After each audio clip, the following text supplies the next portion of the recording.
ನಮಸ್ತೆ, welcome back P K Kannada channel. Guys, ನಿಮಗೇನಾದರೂ ಮದುವೆ ಆಗೋದಕ್ಕೆ ಹೆಣ್ಣು ಅಥವಾ ಆಂಟಿಗಳ ಜೊತೆ ಸಂಬಂಧ ಬೆಳೆಸಬೇಕು ಅಂದರೆ ನಿಮ್ಮ ಫೋಟೋ, ನಿಮ್ಮ ಬಯೋಡಾಟಾಗಳನ್ನು ನಮ್ಮ ಒಂದು ಜಿಮೇಲ್ ಐಡಿಗೆ ತಪ್ಪದೇ ಕಳಿಸ್ಕೊಡಿ. ಪ್ರಸ್ತುತ Sri9591@gmail.comಗೆ ಒಂದು ಮೇಲ್ ಮಾಡಿ ಸಾಕು. ನಾವೇ ಖುದ್ದಾಗಿ ನಿಮಗೆ ಮ್ಯಾಚ್ ಆಗುವಂಥ ಹುಡುಗಿನ ಹುಡುಕಾಟ ಮಾಡಿಕೊಡ್ತೀವಿ. ಸೊ ಅದೇ ರೀತಿಯಾಗಿ ನಮಗೆ ಕಳಿಸಿರೋರು ನ್ಯೂನ್ಯ ಅಂತ ಸಂಗೇವಾಡಿಯಿಂದ ಇವರು ಒಂದು ಮಾಹಿತಿನ ಕಳಿಸಿರ್ತಾರೆ. ಸಂಗೇವಾಡಿ ಬಂದ್ಬಿಟ್ಟು ಬೆಳಗಾವಿ ಹತ್ತಿರ ಒಂದು ತಾಲೂಕು ಆಗಿರುತ್ತೆ ಸ್ನೇಹಿತರೆ. ಸುಮಾರು 15 ವರ್ಷಗಳಿಂದ ಹುಟ್ಟಿದಂಥ ಊರಿನಲ್ಲಿಯೇ ಇವರು ಬದುಕ್ತಾ ಇರೋದು ಈ ಒಂದು ಶೂನ್ಯ ಅವರು. ಆ್ಯಂಡ್ ಅದೇ ರೀತಿಯಾಗಿ ಇವರ ವಯಸ್ಸು ಬಂದು 28 ವರ್ಷ. 4 ವರ್ಷದಿಂದ ಗಂಡನ್ನ ಹುಡುಕಾಟ ಮಾಡ್ತಿರ್ತಾರೆ, ಬಟ್ ಸಿಗ್ತಾ ಇರಲ್ಲ. ಸಿಗ್ತಾರೆ, ಏನಾದರೂ ಪ್ರಾಬ್ಲಮ್ ಇರೋರು ಸಿಗ್ತಾರೆ, ಜೊತೆಗೆ ಒಂದು ಗೌರ್ಮೆಂಟ್ ಜಾಬ್ ಇರೋರು ಸಿಗಲ್ಲ, ಜೊತೆಗೆ ಆಸ್ತಿ ಇದ್ದವ್ರು ಸಿಗಲ್ಲ, ಒಳ್ಳೆಯ ಮನುಷ್ಯ ಇದ್ದಂತಹ ವ್ಯಕ್ತಿ ಸಿಗಲ್ಲ. ಇದೇ ಒಂದು ಪ್ರಾಬ್ಲಮ್ ಅವ್ರಿಗೆ. ನನಗೆ ತಕ್ಕನಂಥ ವರ ಸಿಗ್ತಿಲ್ವಾ, ಒಳ್ಳೆಯ ವ್ಯಕ್ತಿತ್ವ ಉಳ್ಳಂತಹ ವ್ಯಕ್ತಿ ಇದ್ದರೆ ತಿಳಿಸಿಕೊಡಿ, ನಾನು ಅವರನ್ನು ಮದುವೆ ಆಗಬೇಕು ಅಂತ ಈ ಒಂದು ನ್ಯೂನ್ಯ ಅವರು ಮಾಹಿತಿ ಕಳಿಸಿದ್ದಾರೆ. ಇವರ ಎತ್ತರ ಬಂದುಬಿಟ್ಟು 4 ಸೆಂಟಿಮೀಟರ್, ದುಂಡು ಮುಖ ಹೊಂದಿದ್ದಾರೆ, ವೈಟ್ ಆಗಿದ್ದಾರೆ, ಲಕ್ಷಣವಾಗಿ ಕೂಡ ಇದ್ದಾರೆ ನೋಡ್ಕೊಳ್ಬೋದು.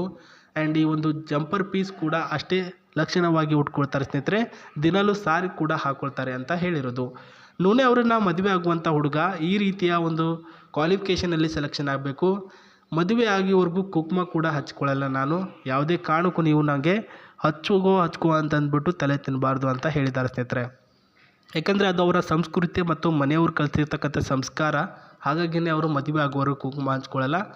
ಗಂಡು ನನಗೆ ಇಷ್ಟ ಆಗಲು ದಿನಾಲೂ ಬಂದು ನನ್ನನ್ನು ಭೇಟಿ ಮಾಡಬೇಕು ಅಂತ ಹೇಳಿದ್ದಾರೆ ಸ್ನೇಹಿತರೆ. ಇವ್ರಿಗೆ ನೀವು ಇಷ್ಟ ಆಗಬೇಕು ಅಂದರೆ ಬೆಳಗಾವಿನ ಹತ್ತಿರ ಇರ್ತಕ್ಕಂಥವ್ರೇ ಆಗಿರಲಿ ಅಥವಾ ಬೇರೆ ಒಂದು ಊರಿನವರೇ ಆಗಿರಲಿ, ದುಡ್ಡು ಕೊಟ್ಬಿಟ್ಟು ಒಂದು ವಾರ ಅಲ್ಲೇ ಸ್ಟೇ ಆಗಬೇಕು. ಅವರೇ ದುಡ್ಡು ಕೊಡ್ತಾರೆ. ಸ್ಟೇ ಆದರೆ ದಿನ ಇವ್ರಿಗೆ ಭೇಟಿ ಆಗೋಕ್ಕೆ ಆಗುತ್ತೆ. ಹಾಗಿದ್ರೆ ಮಾತ್ರ ಇವ್ರು ನಿಮಗೆ ಇಷ್ಟ ಆಗ್ತಾರಂತೆ. ಆಮೇಲೆ ಬೇಕಿದ್ದರೆ 1-2 ದಿನ ಭೇಟಿಯಾಗಿ ತದನಂತರ ರೂಮ್ಗೆ ಬೇಕಿದ್ದರೆ ಹೋಗೋಣ. ನಾನು ನಮ್ಮ ಮನೇಲೂ ಕೂಡ ಹೇಳಲ್ಲ, ನೀವು ನಿಮ್ಮ ಮನೇಲೂ ಕೂಡ ಹೇಳಬಾರ್ದು ನಾವಿಬ್ಬರು ರೂಮ್ಗೆ ಹೋಗುವಂತಹ ವಿಚಾರ ಅಂತ ಹೇಳಿರೋದು. ಪ್ರಸ್ತುತ ಒಂದೇ ಮನೇಲಿ ಇಬ್ಬರು ಕೂಡ ವಾಸವಾಗಿರೋಣ ಮದುವೆ ಆದ ನಂತರ. ಬೇಕಿದ್ದರೆ ಮುಂಬರುವ ದಿನಗಳಲ್ಲಿ ನಿಮ್ಮ ತಂದೆ ತಾಯಿಯರನ್ನ ತಗೊಂಡು ಬೇರೆ ಒಂದು ಮನೆ ಕೂಡ ಮಾಡ್ಕೊಂಡು ಹೋಗೋಣ. ಯಾರ ಮೇಲೂ ಯಾರು ಕೂಡ ಡಿಪೆಂಡ್ ಅಪ್ ಆಗಿರಬಾರ್ದು. ಹಾಗಾಗಿ ಇಬ್ಬರು ಕೂಡ ದುಡ್ಕೊಂಡು ಹೋಗೋಣ ಅಂತ ಇವರು ನ್ಯೂನ್ಯ ಅವರು ಹೇಳಿರ್ತಕ್ಕಂಥ ಪಾಯಿಂಟ್ಗಳು ತುಂಬ ಚೆನ್ನಾಗಿ ಹೇಳಿದ್ದಾರೆ ಸ್ನೇಹಿತರೆ. ಯಾರು ಕೂಡ ಈ ರೀತಿಯ ಪಾಯಿಂಟ್ಗಳು ಹೇಳಲ್ಲ, ಬಟ್ ನಿಮ್ಮ ಹತ್ರ ಈ ರೀತಿಯ ಪಾಯಿಂಟ್ಗಳಿದ್ದರೆ ನೀವು ಪ್ರಸ್ತುತ ಅವ್ರನ್ನ ಒಂದು ಕಾಂಟ್ಯಾಕ್ಟ್ಗೆ ತೆಗೆದುಕೊಳ್ಬೋದು. ಅದರ ವಿಳಾಸ ಬಂದುಬಿಟ್ಟು Sri@gmail.comಗೆ ಒಂದು ಮೇಲ್ ಮಾಡಿ ಸಾಕು. ಸೊ ನಿಮ್ಮ ಫೋಟೋ, ನಿಮ್ಮ ಊರು, ನಿಮ್ಮ ಹೆಸರನ್ನು ಮೇಲ್ ಮಾಡಿ. ಖುದ್ದಾಗಿ ಅವರೇ ನಿಮಗೆ ಮಾಹಿತಿಯಲ್ಲಿ ರಿಪ್ಲೈ ಕೊಡ್ತಾರೆ, ಅದಂತೂ ಖಂಡಿತ. ಇನ್ನೊಂದು ಈಜಿ ಅಂದರೆ ಒಂದು ಕಮೆಂಟ್ ಬಾಕ್ಸಲ್ಲಿ ನಿಮ್ಮ ಮಾಹಿತಿಗಳನ್ನು ಕಳಿಸುವ ಮೂಲಕ ಅವರು ನಿಮಗೆ ಇಷ್ಟ ಆಗಿದ್ದಾರೋ ಇಲ್ವೋ ಅಂತ ನೀವು ಕೂಡ ತಿಳ್ಕೊಳ್ಬೋದು. ಬಟ್ ಕಮೆಂಟ್ಗೆ ರಿಪ್ಲೈ ಬರೋವರೆಗೂ ಕಾಯಿರಿ ಅಷ್ಟೇ. ಆ್ಯಂಡ್ ಇಲ್ಲಿ ನೋಡ್ಕೊಳ್ತಿರ್ಬೋದು, ಈ ಒಂದು ಕಾರಿನ ಫೋಟೋ ಏನಕ್ಕಪ್ಪ ತೋರಿಸ್ತಿದ್ದಾನೆ ಇವನು ಅಂತಂದರೆ, ಗಾಯ್ಸ್ ಅವರ ಒಂದು ಕನಸಿನ ಕಾರು ಇದಾಗಿರುತ್ತೆ.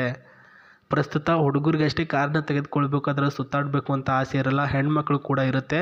ಆ್ಯಂಡ್ ಇವರು ಫೋಟೋ ಏನಕ್ಕೆ ಕಳಿಸಿದ್ದಾರೆ ಅಂದರೆ, ಮದುವೆ ಆದ ನಂತರ ಸುಮಾರು 5 ವರ್ಷ, ನಮಗೆ ಇವಾಗ ಮದುವೆ ಆಯಿತು ಅಂತ ತಿಳ್ಕೊರಿ, ನ್ಯೂನ್ಯ ಅವ್ರ ಜೊತೆ ನಿಮ್ಮ ಜೊತೆ ಏನಾದರೂ ಮದುವೆ ಆಯಿತು ಅಂತಂದರೆ ಸುಮಾರು 5 ವರ್ಷ ಆದಮೇಲೆ ಪ್ರಸ್ತುತ ಇವರು ಈ ಒಂದು ಕಾರನ್ನು ತೆಗೆದುಕೊಳ್ತಾರೆ. ಅದು ಬಂದ್ಬಿಟ್ಟು ಚಾಲೆಂಜಿಂಗ್ ಆಗಿ ಹೇಳಿದ್ದಾರೆ ಸ್ನೇಹಿತರೆ. ಏನು ಇಷ್ಟೊಂದು ಪ್ರಾಂಪ್ಟಾಗಿ ಹೇಳ್ತಾರೆ ಅಂದರೆ, ಅವರ ತಂದೆಯವರು ಒಂದು ಸ್ವಲ್ಪ ಆಸ್ತಿ ಮಾಡಿಟ್ಟಿದ್ದಾರೆ. ಮೊದಲೇ ಬಂದುಬಿಟ್ಟು ಅವ್ರು ಗೌರ್ಮೆಂಟ್ ಜಾಬ್ ಏನೋ ಎಲೆಕ್ಟ್ರಿಕಲ್ ಅಲ್ಲಿ ಏನೋ ಗೌರ್ಮೆಂಟ್ ಜಾಬ್ ಮಾಡ್ತಿದ್ರಂತೆ. ಇವಾಗ ರಿಟೈರ್ಮೆಂಟ್ ಆಗಿ ಮನೇಲಿ ವಾಸವಾಗಿದ್ದಾರೆ. ಅದು ಬಂದಿರತಕ್ಕಂಥ ದುಡ್ಡಿಂದ ಈ ಒಂದು ಕಾರನ್ನು ತೆಗೆದುಕೊಳ್ತೀನಿ. ಹಾಗಾಗಿ ಇದರ ಮಾಹಿತಿ ನೋಡ್ಕೊಳ್ಳಿ. ಜೊತೆಗೆ ನಿಮಗೆ ಡ್ರೈವಿಂಗ್ ಕೂಡ ಕಂಪಲ್ಸರಿಯಾಗಿ ಬರಬೇಕು. ನಾನು ತೆಗೆದುಕೊಂಡು ಮನೇಲಿ ಇಟ್ಬಿಟ್ರೆ ವೇಸ್ಟ್. ಅದು ನಿಮಗೆ ಡ್ರೈವಿಂಗ್ ಬಂದರೆ ಇನ್ನೂ ಕೂಡ ಉತ್ತಮ. ಹಾಗಾಗಿನೇ ನನ್ನ ಹತ್ರ ಆಸ್ತಿ ಇಲ್ಲ ಅಂತಂದ್ಬಿಟ್ಟು ನೀವು ನನಗೆ ಮದುವೆ ಆಗೋಕ್ಕೆ ನೋ ಅಂತ ಹೇಳಬೇಡಿ. ಈ ಒಂದು ಕಾರ್ ಇದೆ, ಒಂದು ಮನೆ ಇದೆ, ಸ್ವಲ್ಪ ಗದ್ದೆ ಇದೆ ಮತ್ತು ಸ್ವಲ್ಪ ದುಡ್ಡು ಕೂಡ ಬ್ಯಾಂಕ್ ಬ್ಯಾಲೆನ್ಸಲ್ಲಿ ಕೂಡ ಹಾಕಿದ್ದೀನಿ ಅಂತ ಹೇಳಿದ್ದಾರೆ ಸ್ನೇಹಿತರೆ. ಸೊ ಇದೆಲ್ಲನೂ ಕೂಡ ನಿಮಗೆ ಇಷ್ಟ ಆಗಿದೆ ಅಂತಂದರೆ ಮಾತ್ರ ನನ್ನನ್ನು ಮದುವೆ ಆಗಿ ಅಂತ ಹೇಳಿರೋದು.